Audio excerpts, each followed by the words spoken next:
La fin de cette US Open 2019 marque également la rentrée et c'est l'occasion parfaite pour Games 10 Talk de recruter de nouveaux chroniqueurs. Alors, seras-tu le chroniqueur de demain ?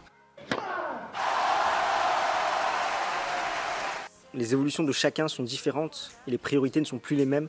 C'est pourquoi plusieurs chroniqueurs ont décidé de vaguer à leur propre projet, que ce soit Alex, Samy, Joe, Elise ou encore Laura. En tout cas, nous, on peut vraiment les remercier étant donné que chacun a apporté sa pierre à l'édifice pour bâtir ce magnifique projet qu'est Games 10 Talk. La question que j'ai envie de te poser est la suivante. As-tu envie d'apporter ta touche à notre chaîne tennis et d'accompagner Benoît et moi-même pour faire grandir ce projet ? En tout cas, sache que c'est désormais possible étant donné que nous allons recruter 2 chroniqueurs. Si nous devions dresser le profil idéal du chroniqueur que l'on souhaiterait, au niveau du savoir-être, ça serait quelqu'un bien évidemment qui est passionné par le tennis, que ça soit à la fois par l'ATP et la WTA, qui soit force de proposition et qui soit capable d'apporter sa valeur ajoutée à notre chaîne. Comme tu l'auras compris dans nos chroniques, ce qu'on fait, ça ne se résume pas à dire X a battu Y 6-2, 6-3 parce que X a été meilleur. Non, vraiment, le but c'est de faire comprendre à notre communauté, à nos auditeurs, pourquoi X s'est imposé contre Y, quelles ont été les clés tactiques. Donc c'est là vraiment qu'on recherche une valeur ajoutée chez nos chroniqueurs. Et enfin, nous recherchons quelqu'un qui est capable de s'intégrer à une équipe et de travailler en équipe, sachant qu'ensuite, nous allons avancer tous ensemble vers un objectif commun qui est de faire grandir au maximum notre chaîne YouTube. Au niveau du savoir-faire, on recherche quelqu'un qui est apte et qui est prêt à se mettre comme moi devant la caméra pour faire des débriefs. Donc cela nécessite d'avoir un appareil pour prendre justement la vidéo et l'audio. Je te rassure, de nos jours les téléphones font très bien l'affaire. Il faut être en mesure également de maîtriser un logiciel de montage. Comme tu l'auras compris si tu nous suis depuis quelques temps, nos montages ne sont pas très complexes. Être également en mesure de se servir de Photoshop pour faire les miniatures et également pour faire 2-3 visuels, et enfin être capable d'animer nos réseaux sociaux, que ce soit Facebook, Twitter ou Instagram. Donc ça veut dire bien évidemment de faire des posts sans faute d'orthographe, de maîtriser les hashtags, le référencement et également l'aspect visuel avec les émoticônes. Bien évidemment, le plus important c'est que tu sois motivé et que tu aies du temps à consacrer à notre projet.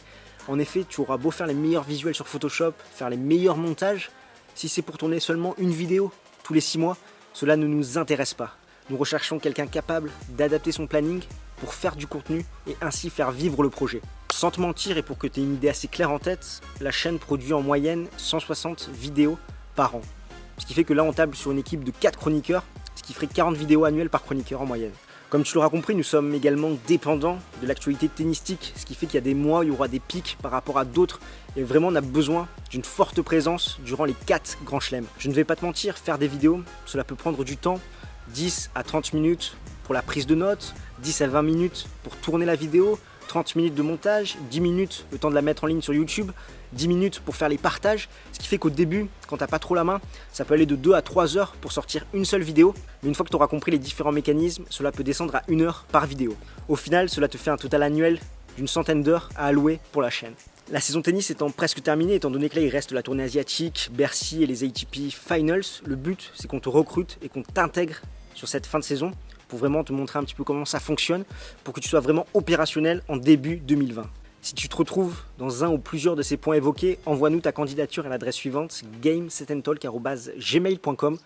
En nous précisant bien sur quel point tu es à l'aise, je te mettrai dans la description l'ensemble des compétences qu'on te demande et tu nous diras celles que tu maîtrises et celles où tu as besoin d'être formé. Ensuite, nous te recontacterons pour pouvoir échanger de vive voix et voir ce que nous pourrons faire ensemble. Bien sûr, je pense que c'est important que cela soit précisé, il s'agit de bénévolat, mais derrière ce projet se cachent des choses qui n'ont pas de prix. L'expérience, pouvoir mêler sa passion à un projet personnel, intégrer une équipe de passionnés, rencontrer des acteurs du tennis et également potentiellement avoir des accréditations pour des tournois officiels, ce qui veut dire derrière des interviews de joueurs.